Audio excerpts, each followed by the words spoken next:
Good morning. This is Father Stephen Kelly from St. John's Church in Detroit, and we're continuing our series of daily morning meditations where we generally look at one or another of the lessons that are assigned for morning or evening prayer, what is known as the daily office lectionary for Tuesday. Let's take a look at the lesson that's assigned from the book of Joshua. Now, Joshua, remember, is the one who is now leading the people of Israel. For 40 years, they wandered through the desert. Moses has died because he's not going to enter the promised land. Joshua is bringing them into the promised land. And we remember from the story of Moses and God freeing the people of Israel that they went through the Red Sea on dry land, right? The waters parted and they went through. So we're going to see something similar here near the beginning of the book of the prophet Joshua.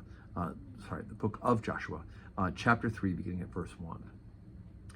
And Joshua rose early in the morning, and they removed from Shittim and came unto Jordan, he and all the children of Israel, and lodged there before they passed over. And it came to pass after 3 days that the officers went through the host.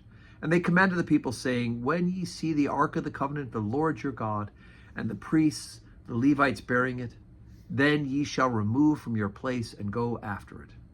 Yet there shall be a space between you and it, about 2,000 cubits by measure. Come not near unto it, that ye may know the way which ye must go, for ye have not passed this way heretofore. And Joshua said to the people, Sanctify yourselves, for tomorrow the Lord will do wonders among you. And Joshua spake unto the priests, saying, Take up the ark of the covenant, and pass over before the people. And they took up the ark of the covenant, and went before the people. And it shall come to pass, as soon as the soles of the feet of the priests that bear the ark of the Lord of all the earth, shall rest in the waters of Jordan, that the waters of the Jordan shall be cut off from the waters that come down from the valley, and they shall stand upon a heap. And it came to pass, when the people removed from their tents to pass over Jordan, and the priests bearing the ark of the covenant before the people, and as they that bear the ark were come unto Jordan, and the feet of the priests that bear the ark were dipped in the brim of the water, for the Jordan overfloweth all his banks at the time of the harvest, that the waters which came down from above stood and rose up upon an heap very far from the city Adam, that is beside Zarethan. And those that came down towards the sea of the plain, even the salt sea, failed and were cut off. And the people passed over right against Jericho. And the priests that bear the ark of the covenant of the Lord stood firm on dry ground in the midst of Jordan. And all the Israelites passed over on dry ground, until all the people were passed clean over Jordan.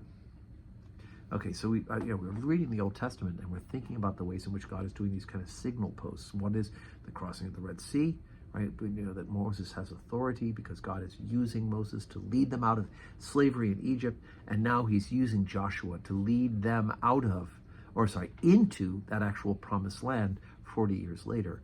And just as the Red Sea was parted, so the Jordan, the water has stopped like on a heap, and they are able to pass through the Jordan as if they're passing through on dry ground.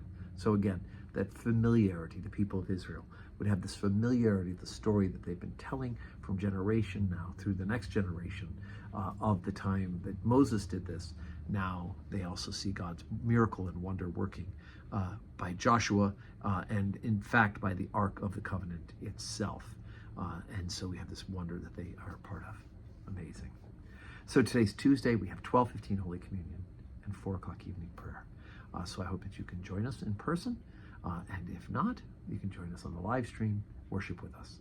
And may you have a Tuesday that is full of blessings.